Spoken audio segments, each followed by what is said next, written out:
Okay, I don't know what's going on with my hair. Do you see this? It's like static clinging to my face for some reason. I'm over here like, how do I emit this charge out of my hair? Oh my God. Hey guys, happy holidays. Today I just wanted to do a chill get ready with me. I figured it could just be a nice little hangout session, nothing too, you know, professional or organized. It's been a while since we've done just like a casual catch-up video, and I kind of wanted to talk about the holidays a bit. Honestly, this whole year, which just hasn't been a great year for me, and I don't know, I'm just hoping that if you also haven't had a great 2024 and you're kind of going into 2025 with maybe a little bit more of like I don't even want to say pessimistic, but maybe more realistic attitude, being like, is this next year gonna be any different? Is this new year, new me? I don't know what's gonna happen in this next year, but I don't know, I figured we can just chat, catch up, you know, do makeup, so let's do it. Okay, I'm pulling you guys close, but not like crazy close because I'm not doing anything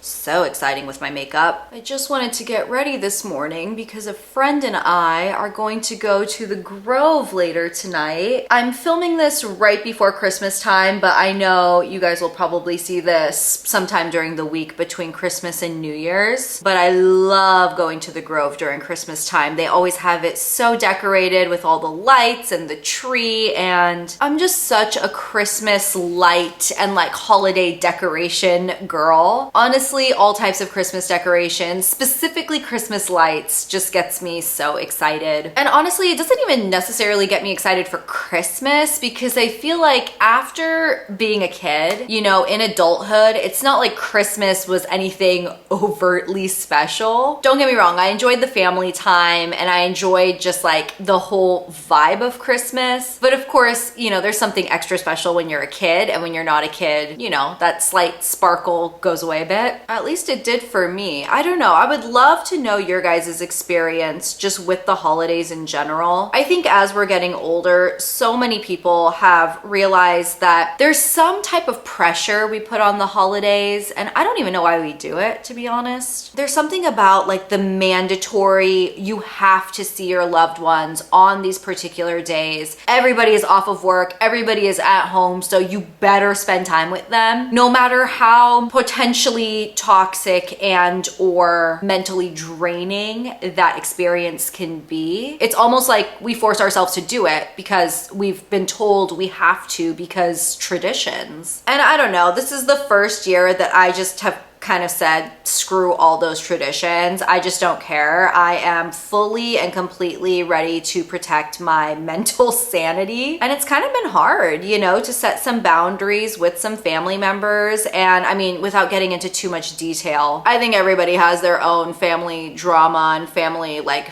issues going on, so I'm sure most of us can relate to the added pressure of the holidays when maybe you're just not feeling so holly jolly, you know? Maybe it's just like not the mood at the moment. By the way, I'm going in with my Natasha Denona bronze palette for this. I'll link everything that I use down below in the description box for you because I know I'm not going to be doing a very good job of explaining things as I'm doing them. This is more just like, let's just chat, let's just catch up. We're not doing an official tutorial. We don't do that kind of stuff around here. So, but yeah, 2024 has been a year of just setting so many boundaries for myself. And it's honestly been such a year of change for me. Some forced change, some change that was welcome, which I think if you're reflecting on your last year and you're thinking, yeah, this year really sucked for me too, just know that 2025 in theory should be going up from here. I am really optimistic that 2025 is going to be a better year, specifically for like my personal life. But let's see, let's talk about some of the changes that have happened to me, both good and bad, this last year, while I go in with one of my new favorites. Oh my God, I'm so obsessed with these, you guys. This is the Lisa Eldridge Liquid Lurex eyeshadow. I just picked up this color. I actually picked up like 4 new colors because I originally bought one and tested it and loved it so much I went back for 4 other ones. So this is the first time I'm using the shade Zora, and it looks so pretty. I'm hoping this will give me a beautiful like chocolatey brown shimmery smoky eye. So let's see.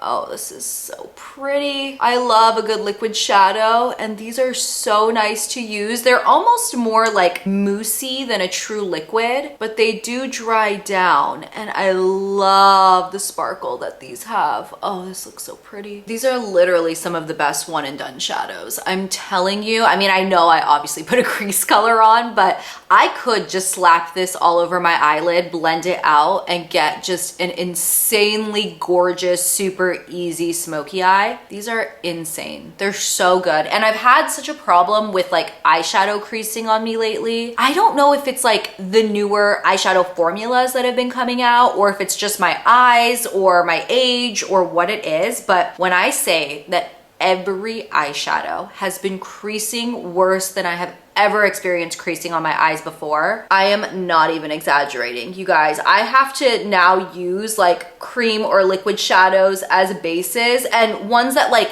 set, like fully set, and this is one of the ones that lasts the best on my eye. It's still not like 100% perfect. I will still get creasing like on this inner area right here, but you know what? We're really just doing our best around here. We're really just doing what we can. We're really trying. I'm not even trying to be dramatic, you guys, but this might be one of the most beautiful eyeshadows I have ever put on my eyeballs. It is so sparkly and almost like sequiny, and like, oh, it's stunning. So let's talk about, you know, like the good and bad things that have happened this year. One good thing is that I have actually made some really good adult friends. That is something that is so underrated. I feel like once you get into adulthood, we don't really prioritize making new friends. It's also really hard to make new friends as an adult because number one, your schedules are always so crazy. You can barely keep in touch with the friends you already have, let alone try to manage to make new friends. And also it's like, where are you making these new friends? Unless you're really active in a hobby outside of your work and career and stuff like that. It's like, where are you making these new friends? So I fully understand how it's not even like, it's not that easy, you know, to make friends. And to be honest, in my adulthood, like past college, I've made very few new friends. I've made a lot of acquaintances for sure, but people I would actually consider friends, very few. But I've kind of made it a point to put myself out there a little bit more and talk to people just out in public that look approachable, you know, and people that I would think like, you know how you always have, what do you call it? You know, when you're like people watching and you almost make up life stories about the people that you're watching. Like you'll see a couple walk by and then in your head, you're like, yeah, clearly they met on like a hiking trail because they both look very like hikery. I'm sure he had one of those like camelback backpacks on and she was probably like walking by him and he was like, oh, she's really cute. And then he just started up a conversation and now they just hike all the time together. You make up this like whole story about these two people who passed by you for like half a second. Am I the only one that does that? I don't know, but I definitely do that often when I'm people watching. And while I'm out in public, I definitely encounter people that I'm like, oh, that seems like a nice person, or oh, I feel like I could be friends with her if we had just actually met and not just cross paths in the TJ Maxx beauty aisle. And that's when I thought to myself, why don't I just do that? Why don't I just talk to people? I don't know, maybe that's something that happens more in small towns, but I live in LA and I feel like people in public just don't talk to each other. Everybody's in their own world, everybody's doing their own thing, and don't get me wrong, I'm not trying to bother people. If it's clear someone's trying to get somewhere and they're in a rush, I'm not trying to stop them to have a whole conversation. But if someone seems open to being approached or, you know, like just like starting a small conversation, I'm gonna do it. And the perfect example of it is I recently met my neighbor. I mean, she literally lives next door to me in this apartment complex and has lived next door to me for over a year. And I'd always seen her in passing and she seemed so sweet. Just, you know, you could just get a vibe of somebody. And I was like, oh, she seems so nice. But there was never like the right time to start a proper conversation. Just a quick quick hi, hello in the elevator, and then we would just, you know, move about our day. But a couple months ago, I had walked out of my apartment and I saw her in the hallway with like a camera facing down as if she was like filming some type of content. And I just did not expect it because especially when you walk around in the hallways of my apartment building, there just aren't a lot of people walking around. So even to see a person is kind of rare, let alone a person with like a full tripod setup. And when I opened the door and saw her with her full setup, I was taken so off guard that I didn't even, like, I walked by her and said hi, but it wasn't until I made it into the elevator that I was like,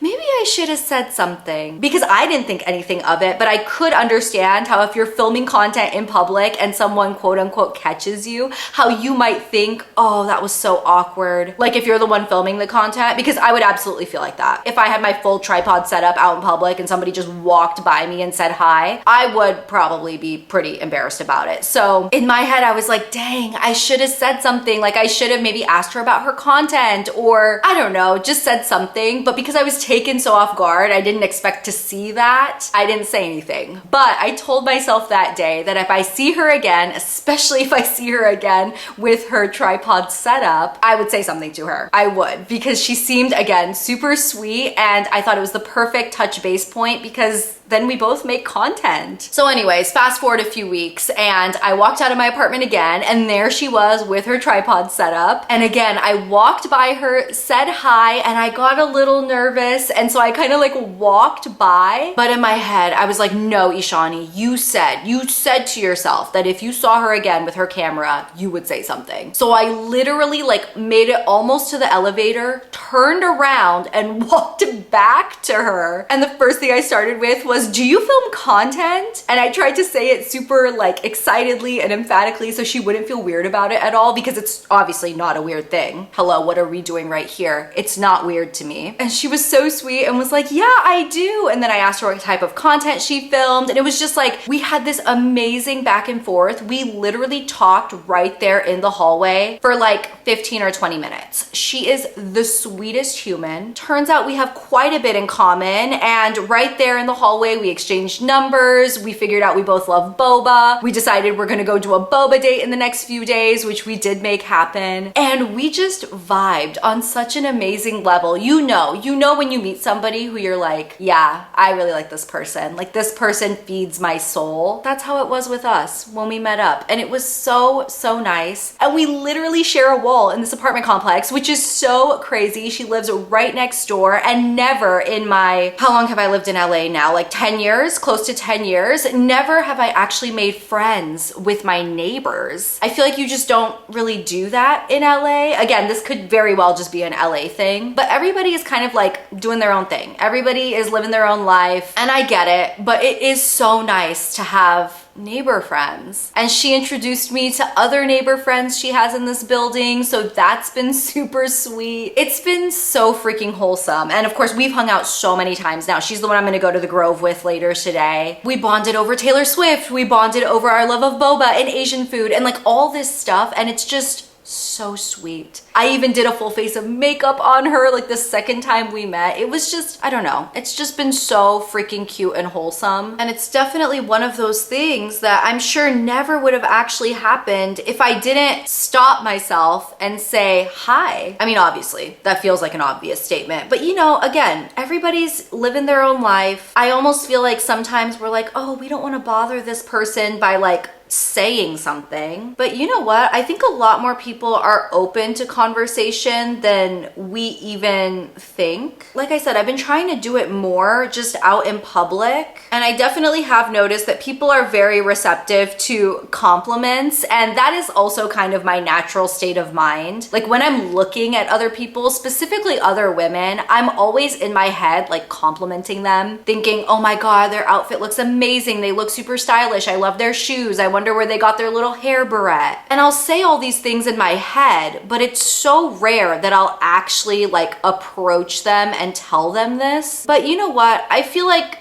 we kind of need that more nowadays, especially if you're complimenting someone in your head. And again, as long as they look like they're open to being approached, why not just go up to them and tell them in person? I don't think anybody's gonna take a compliment terribly. I mean, I've never had an experience of telling a girl that her hair looks absolutely stunning and her being like, yeah, well, you suck. Everybody is super receptive to stuff like that. And honestly, you just never know what someone is going through. And maybe they really needed to hear that boost of confidence that day. Maybe they weren't super confident in their hair or their shoes, or just something in their personal life is not going great. And you saying something like that to them just cheered them up. I don't know, just something to think of. And like I said, definitely going into 2025, I'm absolutely going to continue doing that. I'm gonna even try to do it more, you know, like if I just see somebody and I'm like, oh, she looks so stylish, I'm gonna tell her. I don't care. We're just gonna make it happen. Because again, I think just being even slightly social, going out and about and actually interacting with the world around you, instead of like letting the world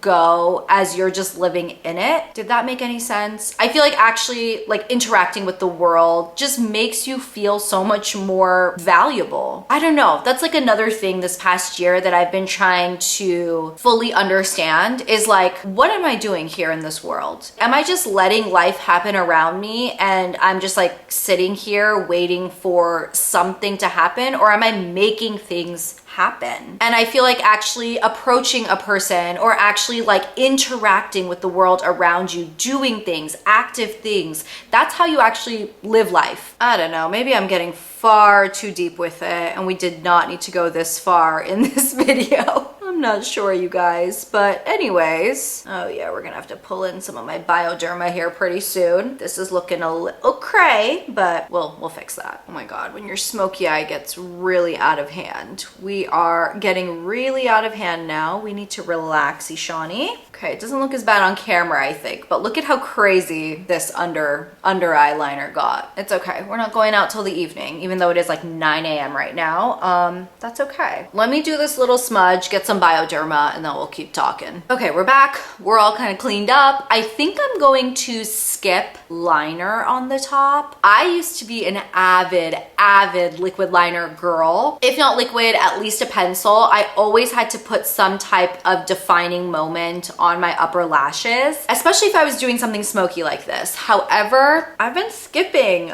liner lately and I've kind of been liking it. I'll still put some liner on like my tight line, but I've been skipping the upper lash liner, and I think a lot of that has to do with my mascara. I talked about it in a recent video that I did of like actually life-changing products, but this Asian Beauty mascara, oh my gosh. This is the first mascara I have ever used that actually holds the curl of my lashes so well. It makes my real lashes almost look like falsies. Like I get compliments on my lashes all the time when I wear this mascara, and that's never been the case before because my lashes are so long, they always tend to drop even though I curl them. But every other mascara I have ever used will always drop the curl, and this is the first mascara that actually locks in the curl. So you'll see that when I put my mascara on after my face makeup. I don't know why I did that whole rant when I was about to go into my face, but you know, there you go. As far as one of,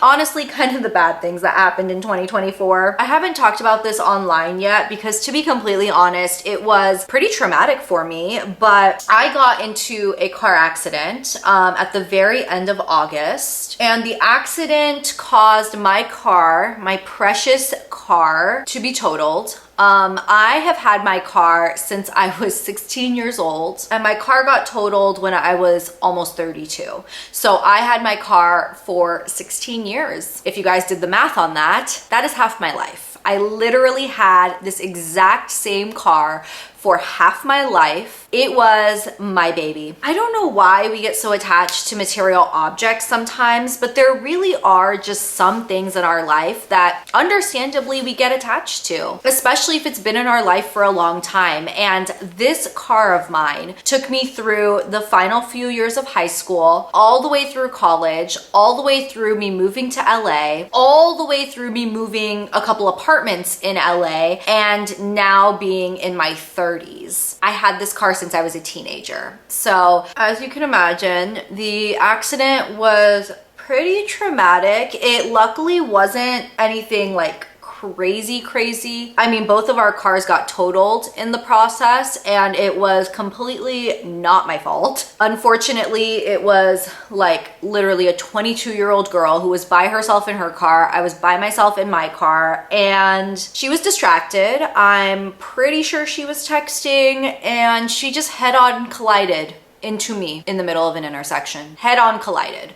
And so yeah, both of the front of our cars were just smushed. Obviously it came out of nowhere. If there was any way to prevent it, I would have. We were very lucky that neither one of us walked away with any major injuries. Also, thankfully, my airbags deployed upon impact. Hers did not. She was in an older car than me, and her airbags did not deploy, and she whacked her head on her steering wheel, which is really scary. She definitely had like a big bump, but luckily no concussion or anything crazy. I had some nerve damage in my right leg just because of my foot being either on the gas or the brake. I'm pretty sure it was on the brake. So upon impact, you know, my nerves kind of got damaged in that, which luckily has been cleared up. And yeah, it was just like, it was not a great experience, you guys. After that, I literally couldn't drive. I couldn't even think about driving for many weeks. And even to this day, I mean, I'm much better and I definitely drive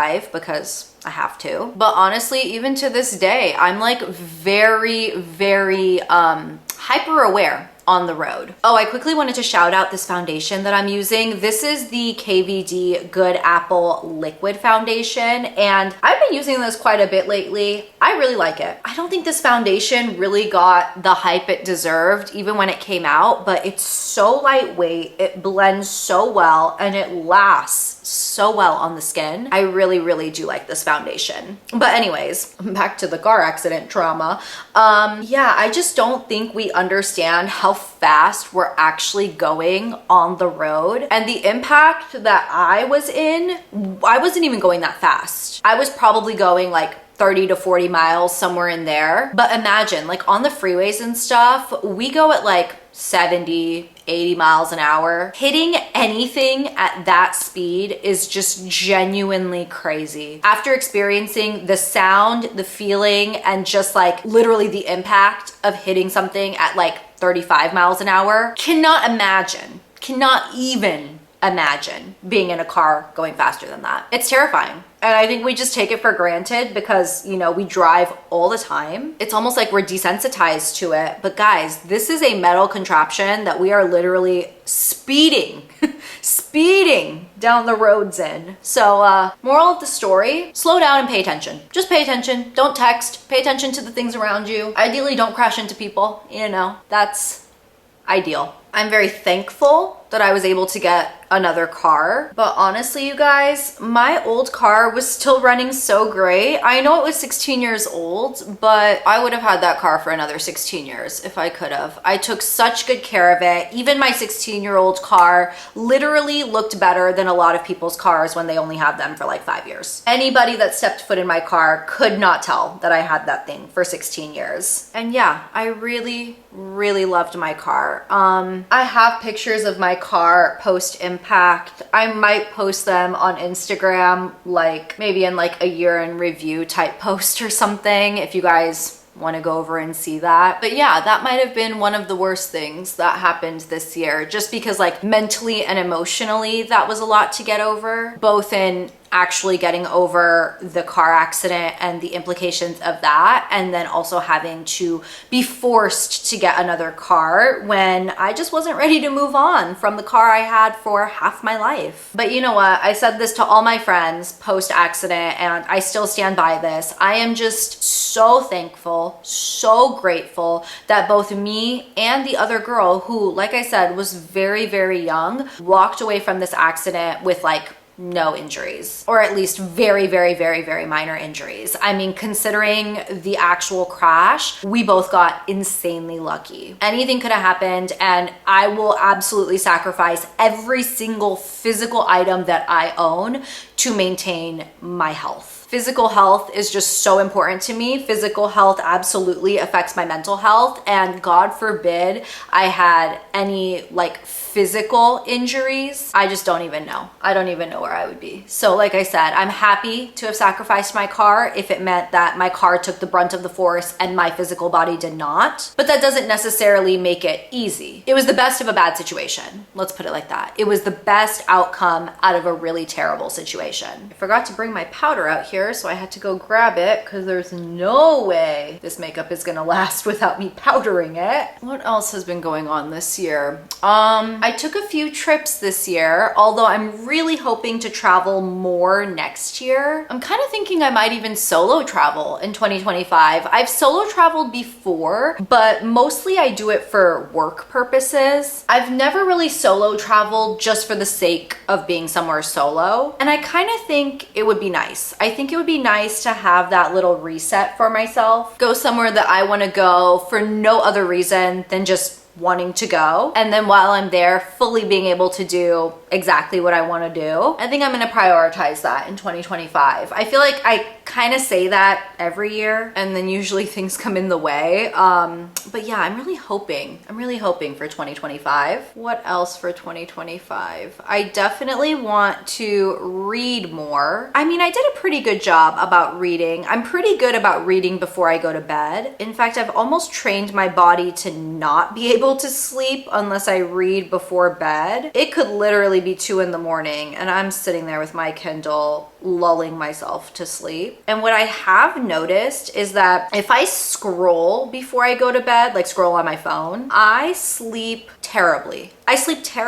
I'll keep waking up in the middle of the night. I just will not have restful sleep. Versus if I read my Kindle before bed, I literally knock right out and I sleep like a baby. I'm sure it has something to do with the difference between like the screens and probably just, you know, visually being like stimulated if you're on TikTok or something like that, versus in a book, you're just staring at words. So you're just visually like checked out a little bit. Is that good enough? Gosh, I've been really struggling with my brows lately. I don't know. I just can't. The fill-in has just been a little bit of a struggle. FYI, I freaking love the way this smells. This is the Too Faced, like their orange chocolate contour stick. Oh my god, you guys, this smells literally like the most delicious orange chocolate ever. Orange chocolate is my scent. Actually, no, that's not true. It's my flavor, okay? It's my favorite flavor profile. Anybody who knows me knows how obsessed I am with orange chocolate. And yeah, this contour stick literally smells edible. It smells absolutely edible. Oh, and while I'm thinking about it, we'll get back to like 2024. But while I'm thinking about it, thank you guys so much for your response on my first makeup museum video. I worked on that video for literal weeks. It was so hard to get all of those products out of my arsenal, get them over here to LA where I live, organize everything, research everything, and then film that video. It was literally a couple of weeks of a process, and I was working on that video over 12 hours a day, okay? Over 12 hours a day. It was a project. Definitely the biggest project I've ever done on YouTube. I mean, it was a 2.5 hour long video. If you guys have not seen it yet, I will link it in the description box below for you guys. It is such a fun video. I pulled out all of my old school holiday makeup palettes and releases that I have had over the years. These are all products that are in my makeup arsenal. You know, like I don't use them anymore because some of them are literally from 2009. I had palettes and stuff from 2009 all the way up until like 2018 or so, and I showed them all to you guys. The video is fully broken down by brand. I really tried to do a lot for that video because I wanted the information for myself, because I knew that if somebody else had uploaded a video like that, I would be so excited about it, especially because I know a lot of you guys have just been, you know, in the beauty community for so many years, I knew it was going to be just such a nostalgic video for you guys, and everybody loved it. And I was hoping that you would. So yeah, definitely look forward to more makeup museum videos. I definitely have some more planned, and I'm really, really excited about them. I'm definitely going to do like a full video on MAC releases. I also have plans to do a full one on like random collaborations. That one was inspired because I just didn't realize how many collabs came out over the years. And we're not talking influencer collabs necessarily. We're talking like IP collabs, like brand to brand collabs. Honestly, that video was kind of inspired by the Makeup Forever and 50 Shades of Grey makeup collaboration. I posted about this on my Instagram stories, and so many of you guys were like, what the heck is that? When did that even come out? What are you talking about? Makeup Forever collab with 50 Shades of Grey? Yeah. Apparently that was a thing, and I even own it. And I didn't even realize that I owned it until I was going through my makeup stash, pulling holiday products out. And I was like, what is this Makeup Forever 50 Shades of Grey collab that I didn't even remember existed? So yeah, there's just some crazy collaborations out there that, again, I own, and I just want to share with you guys. I just think it will be such a fun like makeup memory type series. So thank you guys for being so supportive about it. I really, really appreciate that. It's like this last year, I really have tried to find my niche on YouTube again. For the longest time, I was a makeup reviewer. That's what I loved to do. That's what a lot of you guys found my channel because of, was like my makeup palette reviews and my lip swatch videos. It really was where my heart lied, you know. And not to say, like, I still love product, I still love makeup product, but I just don't buy like full lip collections anymore like I used to. So I'm probably not gonna do like a full lip swatch video breaking down all of the new Charlotte Tilbury lipsticks or something like that, you know? Versus back in the day, again, that was my bread and butter. That was what I did here on YouTube. So I'm just trying to find like a new niche, a new little area to carve out for myself, you know, in a way trying to figure out like, what am I still doing on this platform? What am I, you know, what can I give to you guys? Don't get me wrong, I'm not going anywhere, okay? I'm still gonna be here posting whatever I can, but I also want to post something unique and something like special for you guys. So the makeup museum videos have just been like, they've just been such a passion project. Okay, I really made you guys wait for this one. I'm gonna show you this literal magic mascara. First, I'm gonna go in and curl my lashes, and I highly recommend, especially if you guys have straight lashes, to curl your lashes. This is how you're gonna get that insanely like wide awake, open-eyed look. Okay, and I'll show you guys just with one eye. Like, I'll do one eye completely and I'll just leave this eye as is. Let me zoom you guys in even more so you can really see this. So I just curled these lashes, okay? There's no mascara on them at all. Okay, now I'm gonna go in with the mascara. Let's see if I can do this without getting mascara literally everywhere. I just poke my eye. Good for me. So I'm really careful to try to coat every lash here, but I am gonna do a second layer, so I don't need it to be like super chunky or clunky, but I'm trying to get every lash coated. Okay, and I'll stop here at layer 1. So this is the first layer, okay? I'll let that first layer dry a bit, and in the meantime, I'll put on some lower lash mascara. Okay, so now I'm gonna go in with my second coat here, and I'm really trying to like get it up at the roots and then kind of pull out from there, and be as careful as you can to not get this mascara formula on your skin, because this stuff is waterproof, and not only does it not really come off your lashes without, you know, the particular remover, but it also just will not come off your skin either. So try to not get it everywhere. I know some of us are just used to like just slapping it on and then going in with the Q-tip afterwards and cleaning it up, but this is not a mascara. You wanna, you know, try to clean up after the fact. Okay, and there's the second layer of mascara. So can you guys see how my eye literally went from like no lashes basically to looking like I have low-key falsies. Maybe not exactly, but you guys, my natural lashes have never looked this good. And then I'm just gonna finish up the full look. Like I'm gonna tight line my upper lashes and then put some dark brown on the waterline so you guys can see like the full before and after here. Can you guys even look at this before and after? Okay, this is lashes done. This is tight lined and waterlined with a dark brown, and just look at the difference. No falsies, didn't have to use glue, didn't have to use falsies, and I'm telling you, my lashes will stay like this all day. They will not fall. I mean, this is just beautiful. Okay, let me do the other side before I forget. Alrighty guys, and finally for lips, as we wrap up this super random video, although you guys were warned, you knew it was gonna be random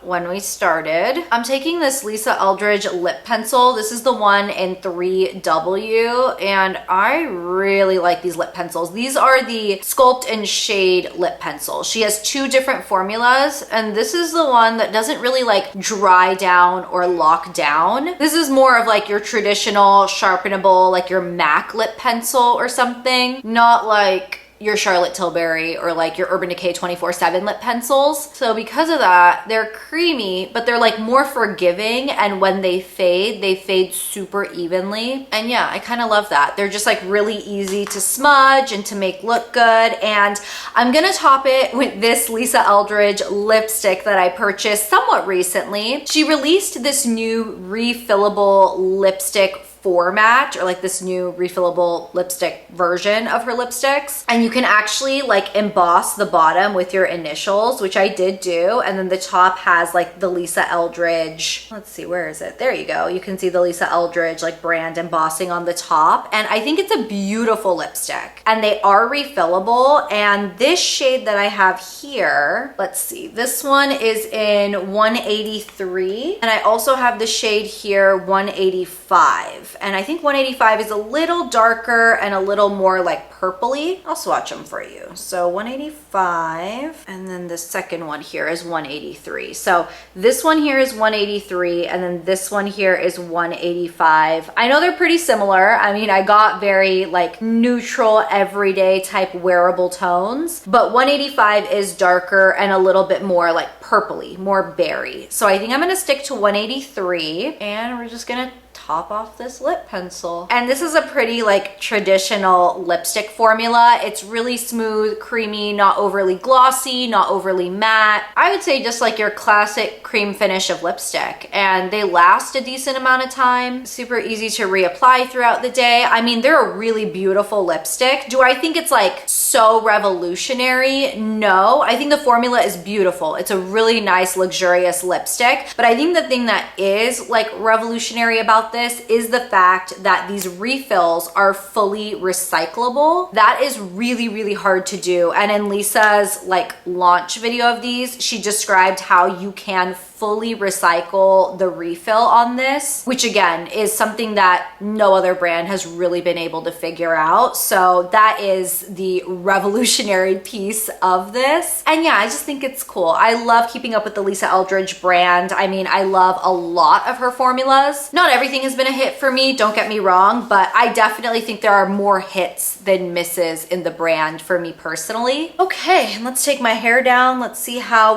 dented and staticky it is now. Oh yeah, I could definitely fix up these front pieces here, that's for sure. And yeah, we're still somewhat in static mode, so I don't know what is going on with that, but there we have it, you guys. That is my full look for today. Thank you guys for getting ready with me. I kind of just wanted to leave this video off on if you guys are maybe not having the best holiday season, or if this holiday just looks different than holidays in the past, or it's just not looking the way you want your holidays in the future to look. That's okay. Honestly, everybody is kind of going through it right now. Don't feel like what you're going through is necessarily a solo experience. And also don't feel bad for not being happy during the holidays. That's totally normal and totally okay. And I think that's something we just need to normalize now, especially as adults. We have so many things going on all at the same time. We're trying to juggle all these balls in the air all at once. And especially around the holidays, you add an extra ball or two in you're already like juggle form, and it can just be so overwhelming. And again, I think that's totally fine and normal. If you guys were able to spend this holiday with your friends or family, consider yourself lucky. I hope you had an amazing time. And if you didn't or couldn't or didn't want to, and you just spent some solo time, or you just spent it with people maybe you didn't think you would spend the holidays with, that's okay too. That is perfectly okay, perfectly valid. Protect your personal peace, protect yourself, protect your heart, protect your emotions, and let's just all hope for a better 2025. I am really hoping that for all of us. Thank you guys so much for being here. I will see you guys right back here in 2025. Happy New Year, as cheesy as it sounds. Happy New Year, new beginnings. I hope so. I hope that for all of us. But thank you for being here, and I will see you guys next year. Bye.